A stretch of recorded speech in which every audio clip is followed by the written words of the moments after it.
I think sometimes what happens with nonprofits is, it's a community-based organization, right? MWP is very community-focused.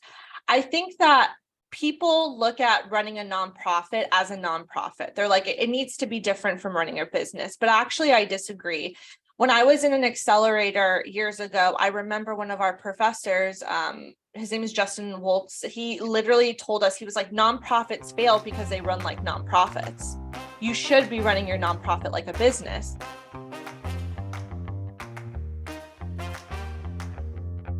Hey, welcome to Beginner Maps, where we showcase stories of scary career pivots so that you get the courage, path, and role models to carve out a career that you love.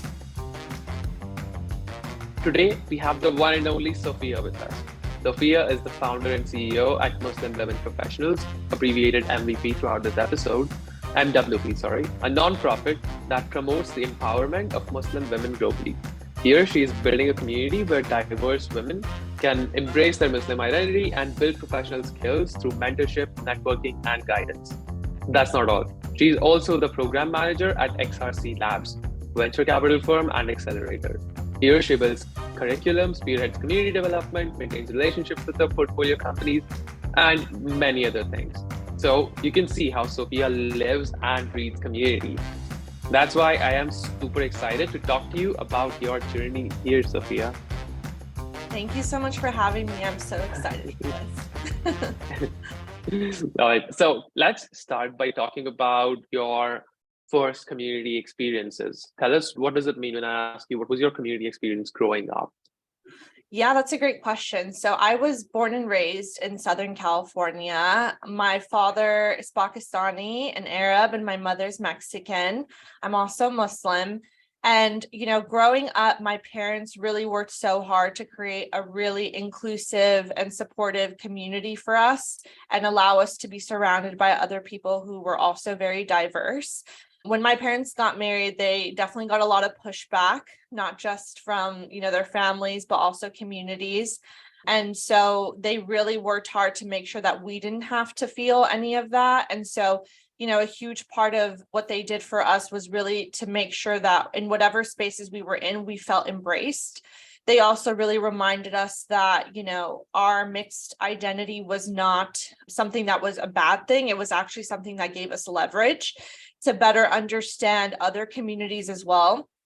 I remember my dad telling me, some people only see certain things from one lens, only from their lens, but your ability to be multi-ethnic allows you to see the world in so many different ways, not just your own, but it allows you to also understand other cultures. And I think that also stems from the fact that both my parents were very well traveled. My dad lived in the Middle East, aside from Pakistan, as well as in Africa. So he just saw so much. And so all of that was really an inspiration for them. And so when we were growing up and going to our local mosque, our mosque was extremely diverse. I mean, I grew up with people who were just like me.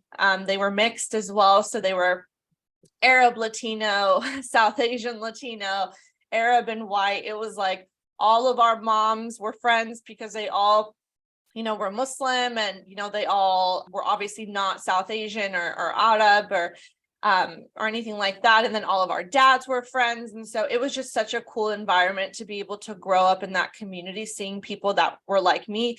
And for the longest time, I thought most people were actually mixed like me until I went to elementary school and realized that that was not the case. So, the mosque became kind of like this place that I could just really be my authentic self. And when I was actually in elementary school, I got made fun of a lot for being mixed. And so it was a really difficult experience. And so I understood what it felt like to be an outsider, quote unquote. But again, the mosque was very much like this haven for me to be able to be around people like me, see so much diversity, and feel very empowered in a really unique way. Another community that my parents got me involved in when I was really young, along with my sister, was actually Girl Scouts. So community service was a huge part of our upbringing.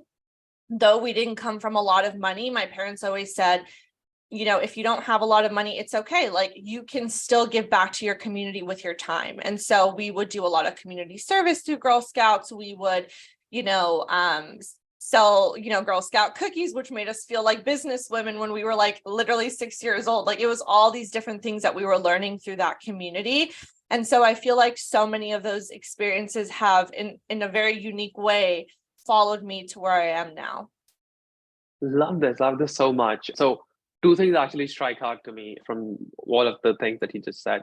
The first one is how your parents really encouraged you to expose yourself to different cultures and mix with other people who may not look like you. And they even told you from very early on that this can be your advantage, like your competitive advantage growing up. So now that you are grown up and you're looking back in hindsight, do you feel that you do see this advantage in your work today?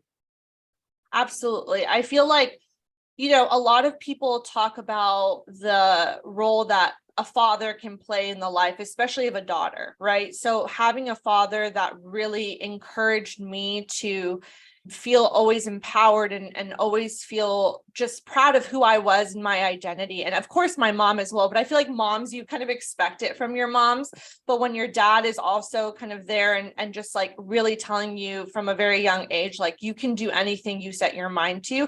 So when you have both your parents telling you that, you feel unstoppable in a way. So it was funny actually, because when I would go to the mosque as well, reciting Quran was like a huge thing, right? It was like, oh my God, the kids who can recite Quran. And usually it was boys who would go up and recite it in front of everyone. And my dad actually would volunteer me when I was young.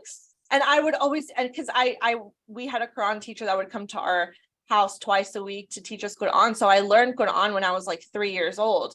And so my dad would literally volunteer me, and our sheikh would be like, Sophia Haq, please come up to the stage to recite Quran. And I was like, oh my God, Dad, why are you doing this? Just leave me alone. And he's like, but you know how to do it. So why wouldn't you go up there? And I was like, because I'm the only girl.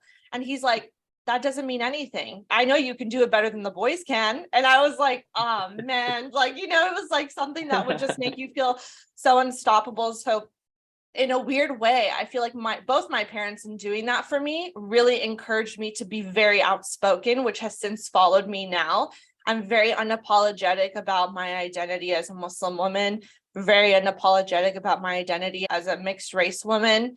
And I feel like that has actually allowed me to start this organization, because so much about starting this organization is going against the grain, right?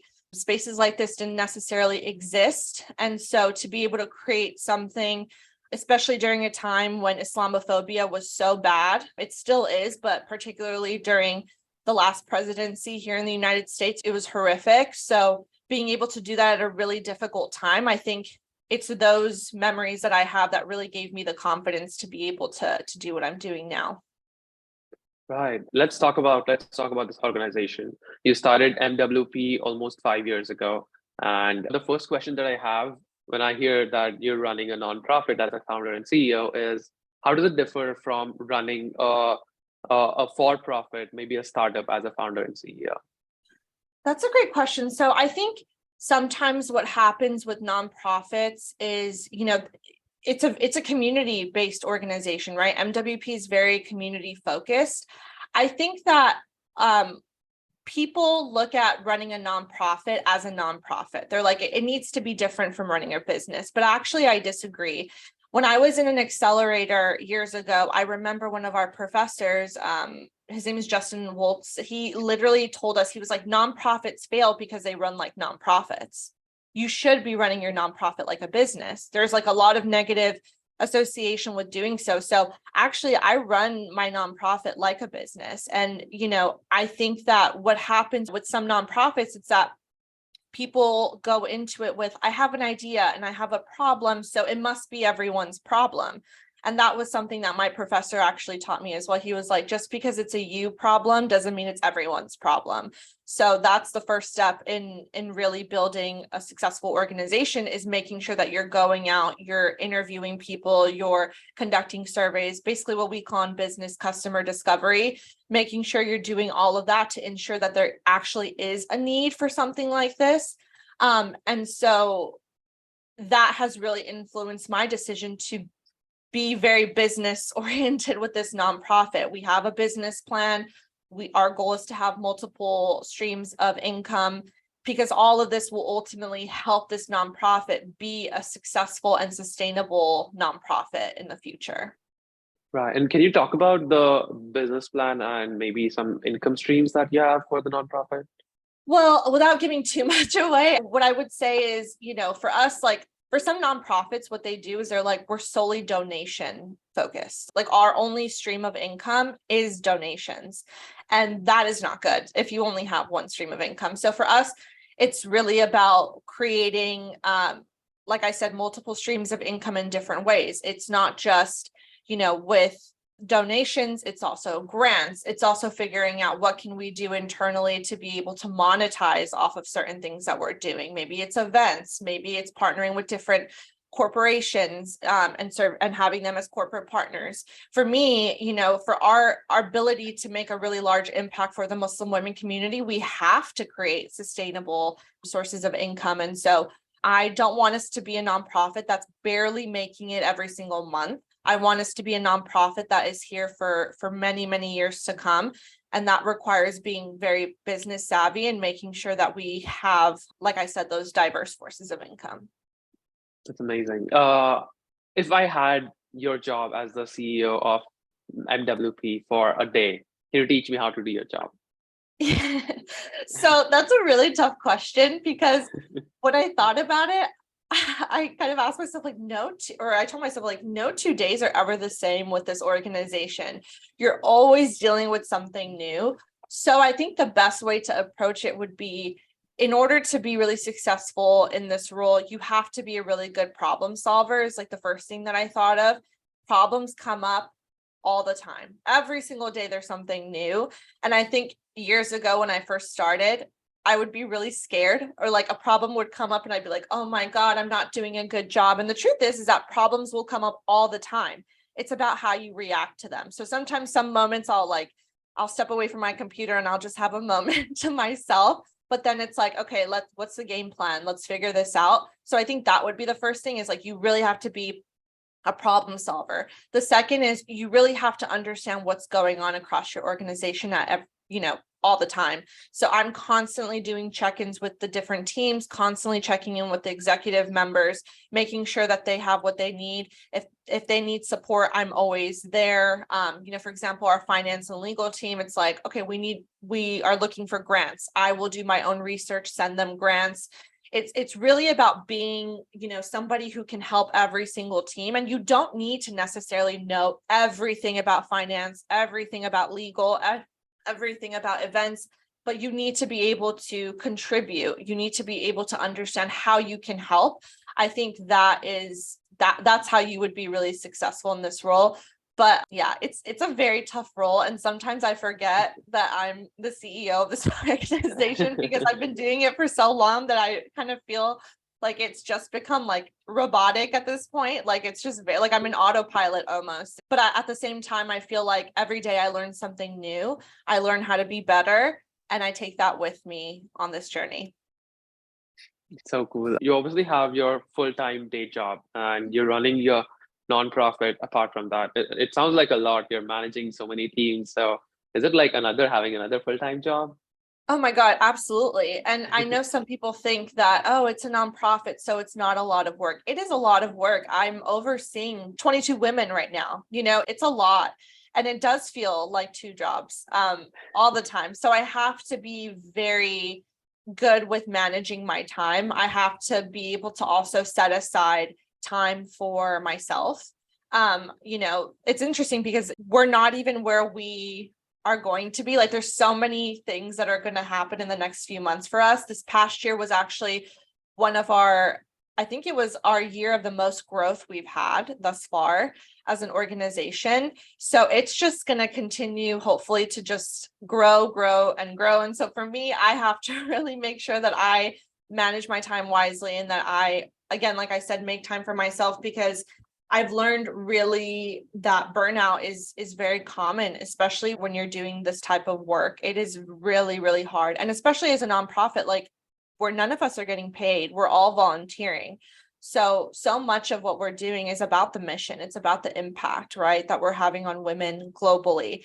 And so I really have to remind myself some days where it's really exhausting and I'm really tired that the work that I'm doing really matters to so many women.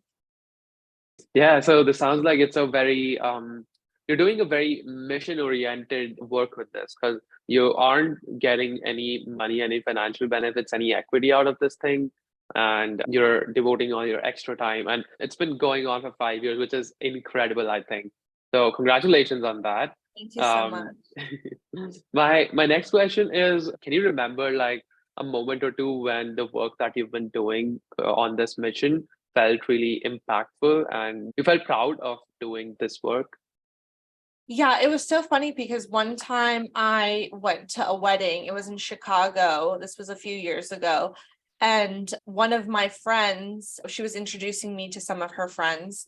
And she said to her friend, like, oh, this is Sophia Haq. She started Muslim Women Professionals. And then these girls just started like fangirling. I was just like, they were like, oh my God, you started it. And I'm not one to go around and be like, hi, I'm Sophia, I started this organization. Like, I actually keep a very low profile. Like, I don't talk about it unless people talk to me about it.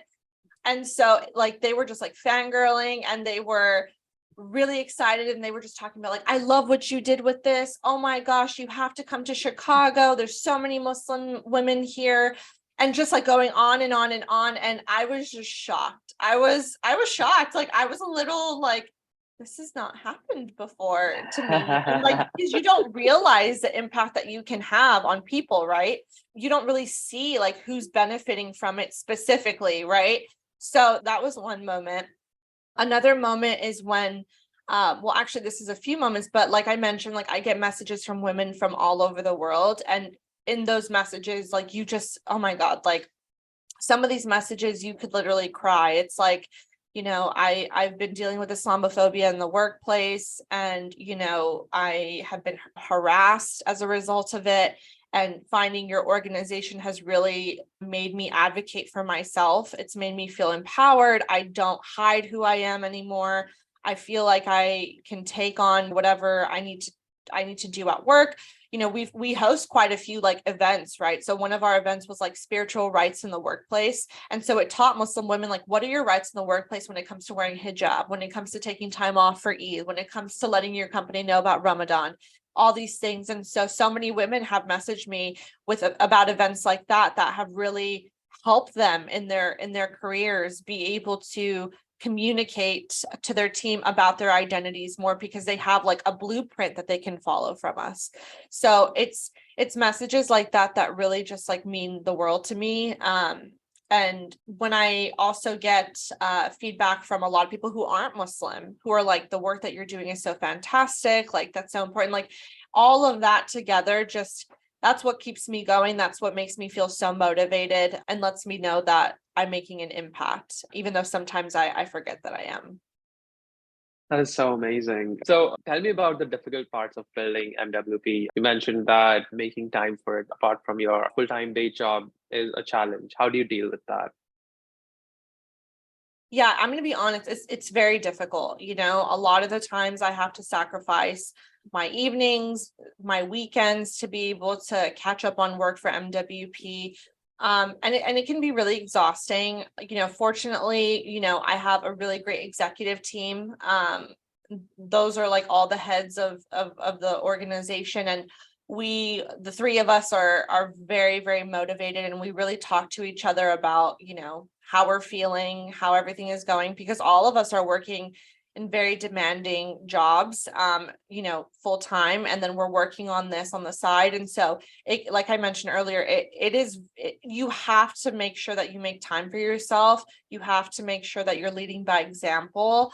I think with running a nonprofit, all of us are volunteers. So you have to be able to keep your volunteers engaged as well. So for us, a huge part of that is really prioritizing things like professional development for our team. Now that we're an organization, creating like perks for our team. So that way they feel like, hey, I'm actually getting free stuff out of this that is making me a better professional that I can apply not just here at MWP, but also in my career. That has been one of the most difficult things. I think the second thing is you're working with very little resources, right? Before we became a nonprofit, because we were not a nonprofit, we didn't get access to a lot of the things that a nonprofit would get access to, right? So a lot of the things that we had to create were very scrappy. We had to be very scrappy, and we had to do things all internally. Now that we're a nonprofit, we get access to a lot of perks, which is great. We get to, get certain PM tools at a discounted rate, or get free Gmail or whatever. And so that's been so helpful for us as we're continuing to grow this in this organization. And I think the last thing is, when you're working with a community, people just, especially when people want you, it's hard when you're not meeting demand and the demand is high, because you are a volunteer-based organization. And so there's only so much you can do, right? I can't just say I'm going to go to DC tomorrow and do a coffee chat right away. It's not feasible. And so I think that's really hard. And so we're trying to really figure out ways to scale this organization in a way that it doesn't become too difficult on us. Obviously, as a founder and CEO, I realize that I have to be in certain places. So sometimes that means I have to take a flight on a weekend and go to a particular area, and I have to, I'm going to have to lead an event or help with an event. That's part of it. And so it is definitely tough, but I love it. It fulfills me. The fact that, again, like I mentioned earlier, we had our largest period of growth in this past year shows me that there is a lot more hopefully to come. And, I just have to take care of myself a little bit more and prioritize self-care a little bit more. And as you mentioned, I'm working my full-time job at XRC. So I think I've gotten to a point where I manage my time very well and I'm doing really well. And so that's very fulfilling for me as well.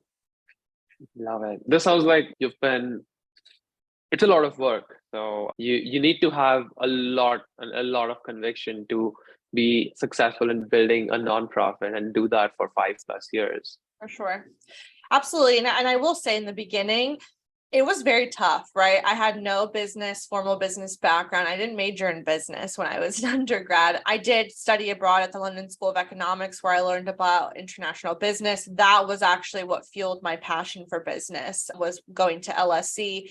And then when I was starting this organization, a lot of it was listening to podcasts and reading books and, all these things, anything I could get my hand on that could just teach me about business. And so when I finally was able to get into Grid 110, which is an accelerator based in Los Angeles for diverse founders, that really gave me a lot of confidence as a founder to be able to go out and build this, because I finally felt like I had so many resources, and I had, the ability to be in an environment with other entrepreneurs. And so, I'm very fortunate for that experience. And I think, I've made mistakes for sure. Every founder and CEO has, but I feel like I needed to make all those mistakes, especially earlier on, for me to be at this point and to be very confident in what I know and what I need to do. And it's made me a better founder for it.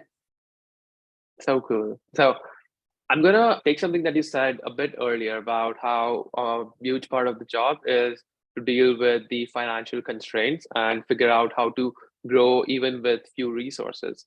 That seems to me like it's complete opposite of what building a venture capital startup requires, because you have the resources and now you have to figure out how to put them to good use. So does it feel that way to you, or you feel like it's the same thing at the very core of it? Ooh, that's a great question. I do see some similarities between the nonprofit space and the for-profit space. What I will say is that, when you're at a for-profit company and you are the founder, you own most of the equity, right? For this nonprofit, you don't. So a lot of it is very much it's because you want to do it, and it's because you recognize the power in this community that you're trying to build. And so, I think if anything, when you're building a for-profit company, there is some incentive in that way. With a nonprofit, there really isn't as much incentive And again, I was going back and forth with like B Corp and nonprofit for MWP for the longest time. It was like, should we be a B Corp, which is, technically a for-profit? Should we be a nonprofit? And it took me a long time to get to this point. But the reason why I chose a nonprofit over the B Corp was because for me, it was about like this organization to me belonged to the community. It did not belong to me. It was something that I wanted to create a legacy with. So that way, like nobody could, I don't know, for me, it belonged to the community and I wanted to create this legacy and I wanted it to continue on to the next person. Like I said, there will be a day when I'm probably not CEO, and that's okay because I want there to be someone else. And I expect that to be internally, like I'm helping the women in my organization be the best that they can be, because one day one of them is going to take my job and that's okay, right? That's very different than a for-profit, right? Like you want to have as much control as in a for-profit as you can. In a nonprofit, you kind of realize that there will be someone else after you, but the beauty is a legacy that continues on with that. So yeah. That is so beautiful. What advice do you have for somebody who wants to start a nonprofit community? I think the first thing that I would say is, does this already exist? Because sometimes people will create something that already exists. And sometimes I do feel like it is better to like work with someone who's already doing the work and to help them and to like just like join forces than to create something brand new, unless your consumer, your customer is very different. For us, it really mattered for me to do the customer discovery early on. Surveys, right? Our first survey got like over 200 responses from women all over the world. I was sharing it with everyone in my network because for me, it was like, I'm not going to do this unless I see a need. And that's how every founder should be. There needs to be a need, or else you're not going to have a customer. And then you're not going to be able to get, revenue, and you're not going to be able to actually build a sustainable company. And so when I saw that and then started interviewing people, that's when I realized how necessary this space was. And so that's the advice I'd give to anybody who wants to start a nonprofit. Don't start a nonprofit just because you want to be the founder of a nonprofit, because there are nonprofits that are unsuccessful, or there are nonprofits that are unsustainable. You want to be the nonprofit that is sustainable, that's successful. And so in starting MWP, again, I've realized how necessary this space is. And the fact that others recognize it as well is very important. And that is what is ultimately going to lead, hopefully, to the continued success of the organization. Yeah, I think that is very helpful and inspiring. Now I want to segue into your career at XRC Labs. Can you tell us how you got the role as program manager at XRC? Yeah, so actually it started around the time, like my interest in venture capital started around the time that I started MWP. So when I was initially starting MWP, I was talking to so many Muslim women, right? Because again, trying to understand, is this space necessary? How are you feeling as a Muslim woman in your career? And I remember I started connecting with a lot of like Muslim women entrepreneurs who at that time were approached by investors about their companies. And they would just tell me about like the horrific experiences that they would have to deal with. It was like, this guy came up to me and he wants to invest in my company, but he literally doesn't care about me or my identity at all. He literally just sees me as a dollar sign. Or it was the opposite. It was like, I can't find access to capital. I want to be able to grow my company. I don't know how. I don't even know where to begin. I'm a mom who just decided to like make my passion my business, and it's doing well, but how do I scale it? And so it was just so many of these different issues. And I remember one of the founders actually telling me, she's like, Sophia, you should do this. You would be so good at this. She's like, because people trust you, because you want what's best for us. And that just like always stayed in my mind, like just like that person kind of seeing right away like how much I cared, because I do. And I think the point of community at the core of it all is you have to care about this community, and you have to care about making sure that they are successful and just helping them. And sometimes that may not necessarily happen. They may not be as successful as you hope, but at the core of it is caring and, providing them with resources and really believing in their success. And so I started doing some research into venture capital and started learning a little bit about it, educating myself through different podcasts, books, similar to what I was doing with, being a founder. And You remember any particular podcasts or books that were helpful in that period?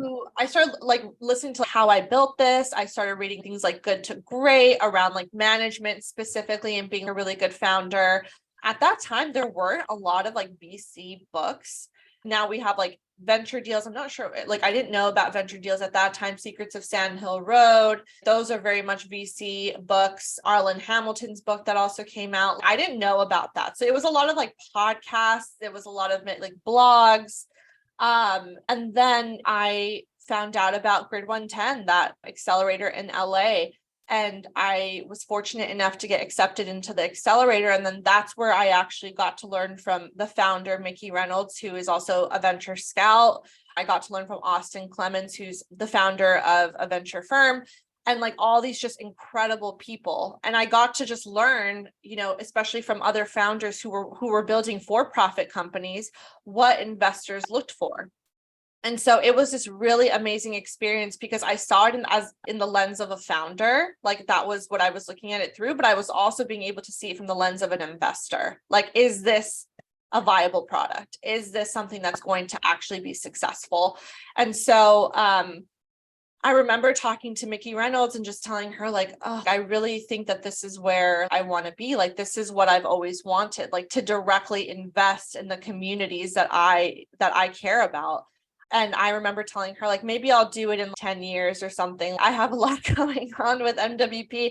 And she's like, why not now? What are you waiting for? And I told her, I was I'm afraid, I'm scared. I don't know if I'm going to get in. VC is a very difficult space to get into. And she's like, no, you can do it. And so after that, I ended up working at a startup. I worked at a pre-seed clean beauty brand for Black women.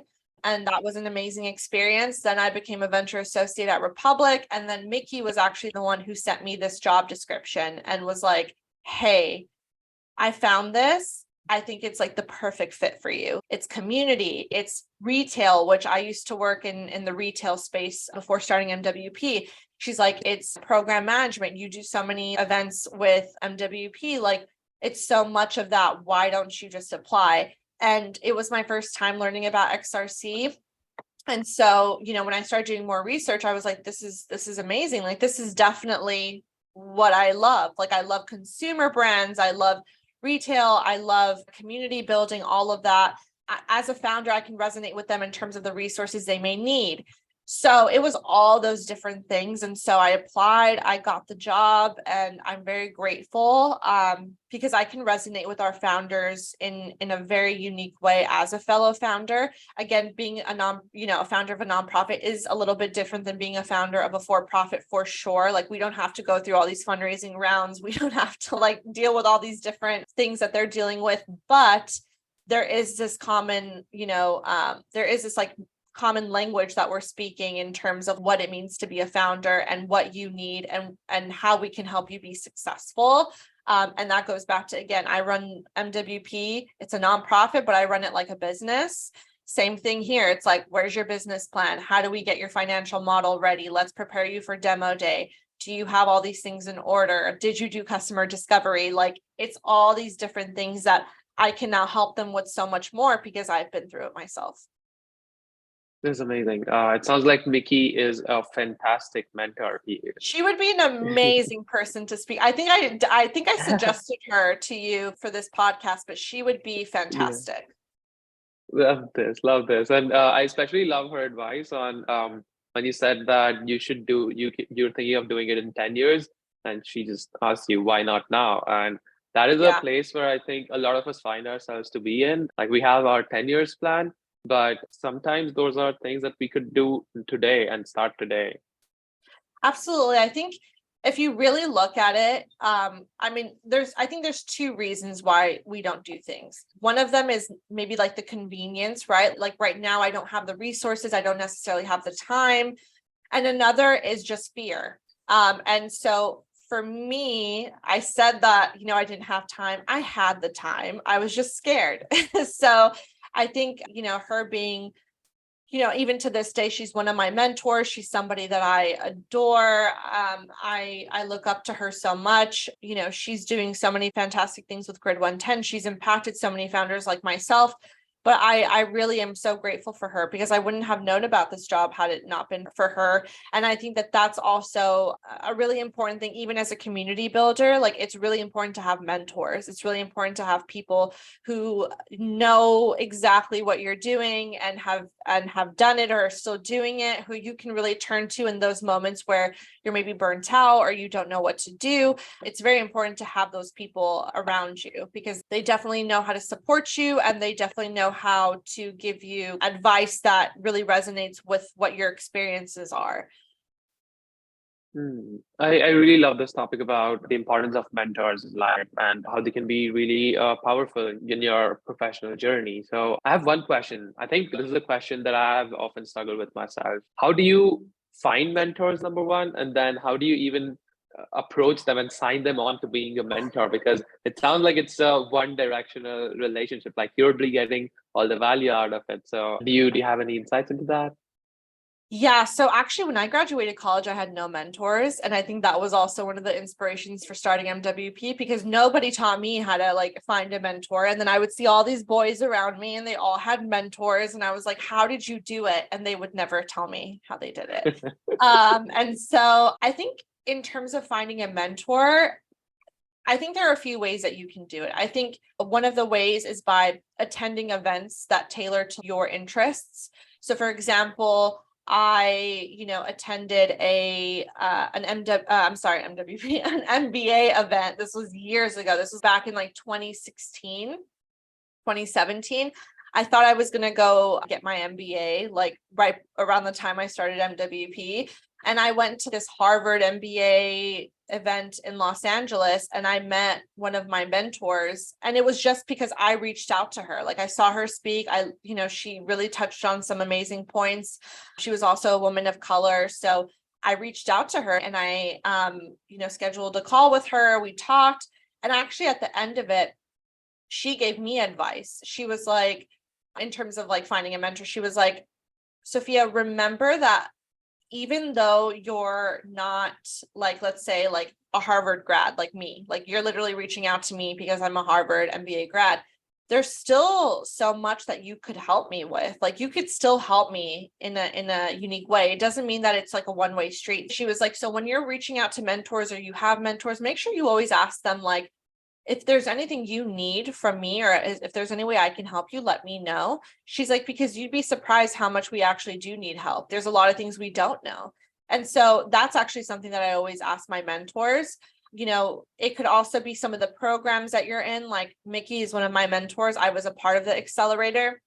Sometimes I reach out to people on LinkedIn and I will literally say hey, I'm a huge fan of your work. I really resonate with it. I really send a very meaningful message, because nowadays I feel like people just LinkedIn requests, and I actually don't accept requests unless there's a message, because I'm like, who is this? Why do you, what's going on here? And so I'll literally write out a message and say I would love to talk to you about the community you're building, or would love to talk to you about the work that you're doing, because it really resonates with me.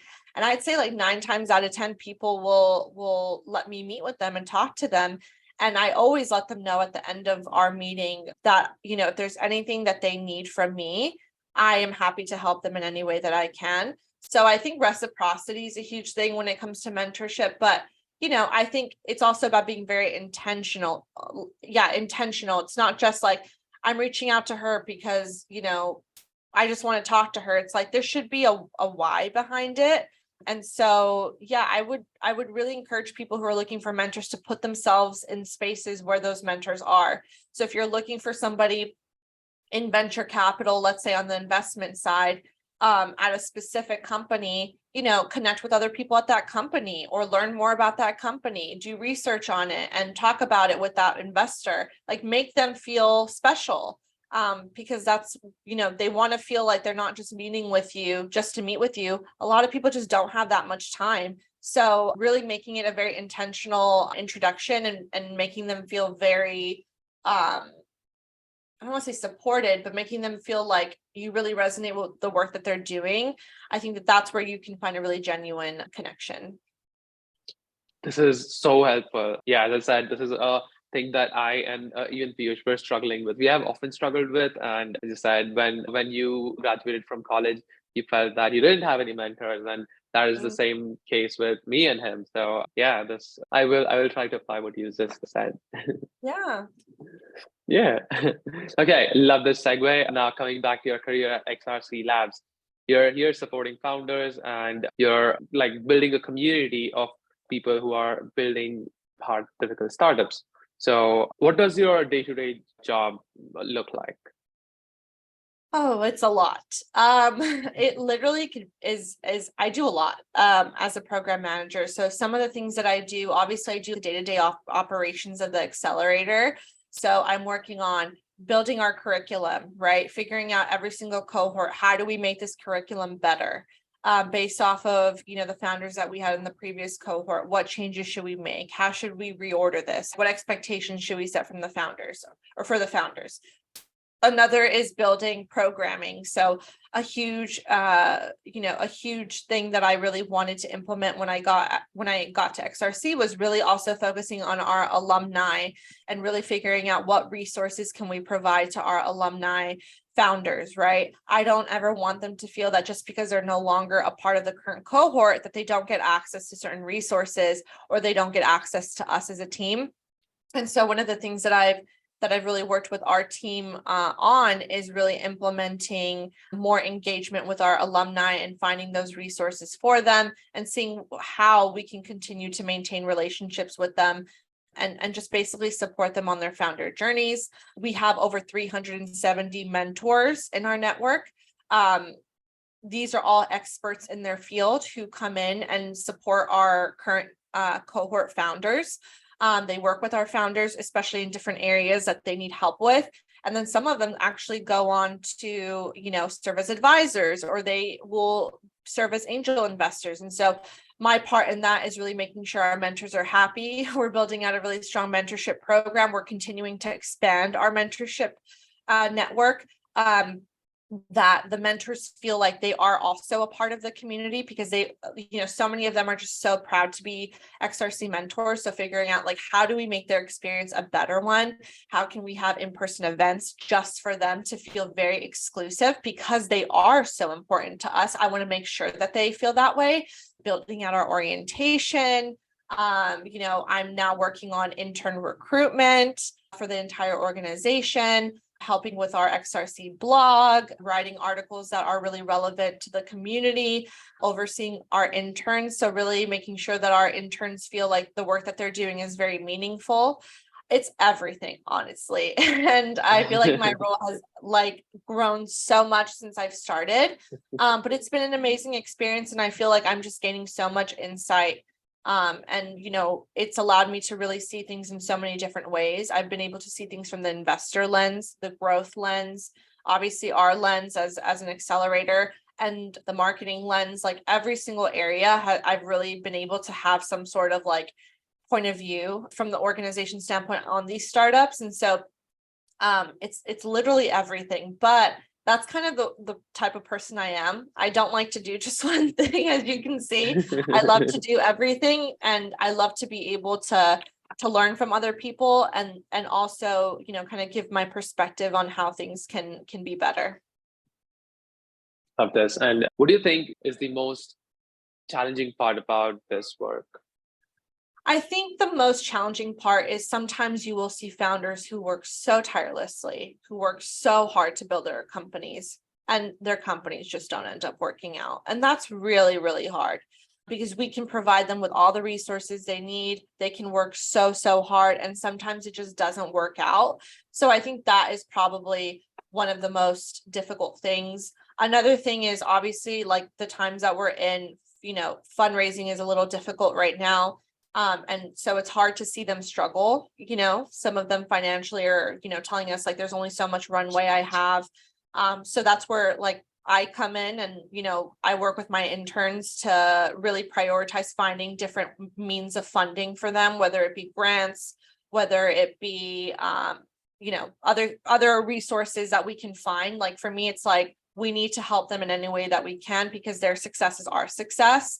And, again, that kind of ties back to community, right? They are our community. We're their community. We need to make sure that we're doing what we can. So it's really about just being there for them in any way we can and continuing to maintain those relationships, even after, like I said, some of them, unfortunately, don't end up working out.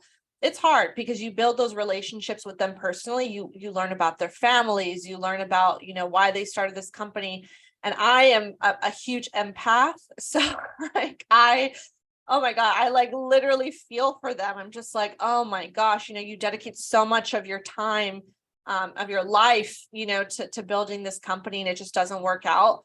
And so that's where, for me, I really am trying to figure out other ways that we can help them even after something, doesn't work out. Right. This sounds like very challenging and a very rewarding experience for you. Like I can feel the passion that you have for your work here from hearing you speak. So just love this. Thank you so much. Yeah. And what have you learned about building good communities from your experience at both MWP and XRC Labs? That's a great question. I think honestly, what I'm very surprised by is how much of the time so many companies create resources without actually knowing what their community wants. It becomes this thing of like, we think the community needs this, so we're going to create it, instead of let's survey and talk to our community and actually understand what they need. And I think that MWP was a great example of that for me, right? I went out, conducted customer discovery, interviewed so many Muslim women, learned about their experiences. That shaped so much of what MWP has become. And I think like even here at XRC, same thing. Like I really wanted to understand what our founders needed and how we could be there for them. And so much of what we do are like check-ins, right? And understanding like, what are you going through right now? How can we help? And so, for example, one of our founders said, like, I need money. So it was like, okay. And that's where we went out and have started doing a lot more research on grants and things like that, that we can send her. So that way she feels like she's not alone.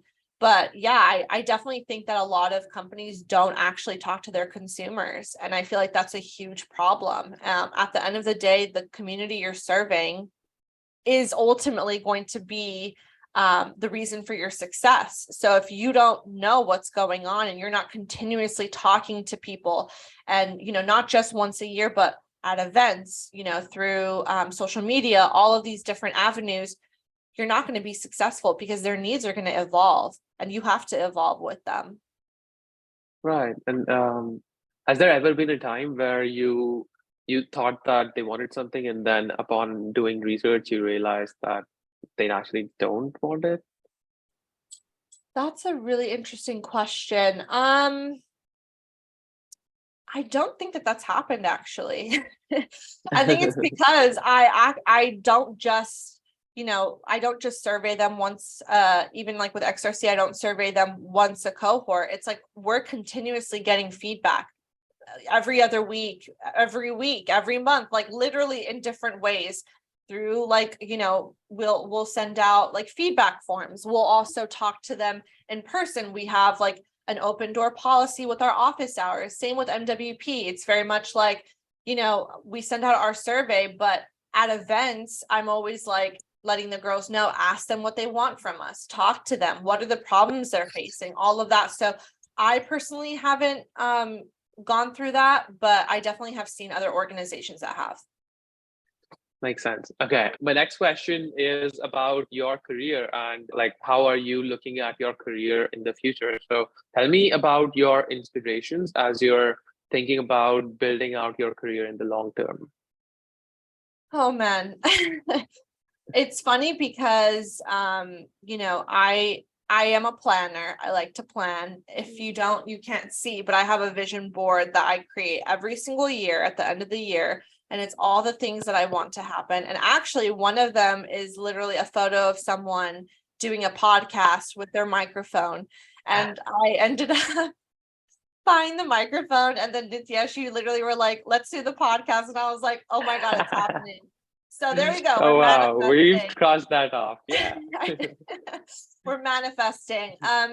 Well, first off, I'm inspired by so many different things, right? I'm inspired by what's going on politically, socially, culturally. I'm inspired by travel. I really do get inspired by so many different things. I feel that at the core of it has always been community, right? Through XRC, through MWP. In terms of like my career in the long run, I do see myself, investing in these communities in different ways. I want to be able to make a bigger difference, not just for Muslim women, but so many other communities. Because, I am a Muslim woman. I'm also Pakistani. I'm also Mexican. So there's just so much that I want to do. Like, I want to continue to have an impact on, diverse communities. I've never been one to put myself in a box. I've never been one to just do one thing. I feel like people have always been like, you should just do one thing. And I'm like, sorry, I can't do that. I get bored very easily. I like having different things going on. And so in the future, like I don't know what that could transpire to, but I definitely want to have more of an impact, specifically maybe around gender equity on a global scale and getting more involved in that way. I want to see MWP grow to new heights. I definitely see myself, particularly like going from, community builder to maybe in the future becoming an investor and working on that side to really invest in diverse founders. That's something I'm very passionate about. I also have other interests. If you can imagine, I am like a creative. I love architecture. I love interior design. I am like a creative at the core. And so who knows if I'd ever do anything with that, but I love it. It's amazing. And, it's just, I just never try to put myself in a box. I just always try to keep searching for inspiration. Like I said, the vision boards, I'm literally looking at it right now. It has like so much fashion on there, so much like travel on there, architecture on there. I would love to travel more and see if there's any way that I could like make an impact specifically in those local communities. I really want to go to Pakistan and visit my family and see what I can do to help the young girls over there. So honestly, there's just so much. I think so much of my work is really focused around women and, gender equity and really just making a difference in that way. How that will happen, I don't know. But I've always been somebody who saw myself doing different things. I would like to maybe create a company in the future and be able to solve a lot of different problems. I just never put any limits on myself. I always try to like go with my gut and see like how I feel about something, but there's definitely so much that I want to do. So we shall see. We shall see what happens. I shall be seeing and following you very intently and looking at how you progress. And I am like super excited about seeing the different things that you do in your future. So all the best. Thank you so much. Okay, now let's move on to the rapid fire round where Piyush will ask you a few questions that he has prepared. Hey, Sophia. Hi, Piyush. How are you? I'm great. I've been loving this conversation. Oh, thank you so much. Okay, so in this round, I'm going to ask you 5 questions. It'll be short because I won't be asking any follow-up questions. Okay. So the first question is, what's a fun fact about you that is not covered on your LinkedIn profile? What is a fun fact about me? Oh my gosh. I would say I love to cook and I love to bake, but I just rarely have time for it. But my goal is to like take a cooking class out here in New York and try to get better at cooking. So I would say I love to cook. That's good. Now, It's so boring. I'm like, what's a fun fact about? I was literally my first thought was I love to sleep. I love to watch TV. that should have been your answer then. Now think back to who you were 5 years ago. What do you think that version of you would be most proud of who you are today? Oh, I was in a very, very rough place 5 years ago. I think I had just left my job in retail to start MWP. and I felt very lost, and I was like, is this going to work out? So I think she would, if she saw me now, she'd probably be like, oh my God, like you actually did it. Like you did everything you said you were going to do and more. You moved cross country, you got out of LA, you went to New York, like you're doing everything you always wanted to do. So I think she'd be very proud. That's awesome. And how do you motivate yourself when you feel stuck? I put on some hip hop music, some oldies music. I think music is like my go-to thing.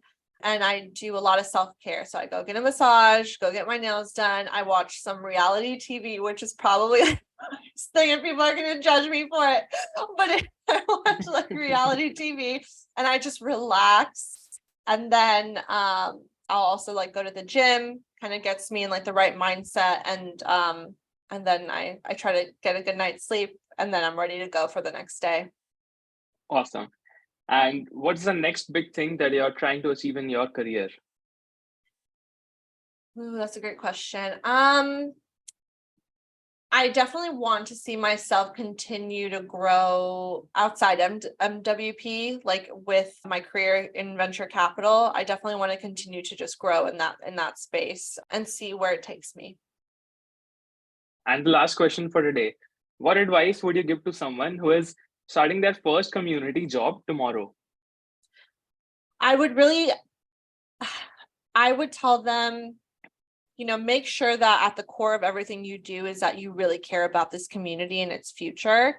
You really have to care about, helping people in order to be a really great community builder, because there are going to be moments where you're not going to necessarily see the fruits of your labor, right? But if you really are passionate about the community and helping the community, that's going to be the most important thing. And just make sure that you always put their needs first in terms of what you're building. That's great advice.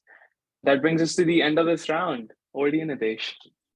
Yeah, and that is also the end of this interview, Sophia. I think this was a fantastic conversation. Thank you for bringing your whole authentic self to this conversation and giving us such wonderful insight. Oh, that means so much to me. A few of the questions I was like, oh my goodness, I hope I give a good answer. I was like, you did. I hope I don't sound like I'm going off on a tangent. But no, I loved this. Thank you so much for having me. I'm so proud of you both and what you're doing here. I think community is such an important thing. It's not something that gets talked about a lot in terms of like the professional space, right? Like community is just kind of coming more and more to the surface in terms of like the types of jobs that are out there, but being a community builder is a really, really difficult job. And so I love that you both are taking this on to really help those who are either trying to get into the space or help those who are already into this space. So yeah, great job, both of you. Thank you so much.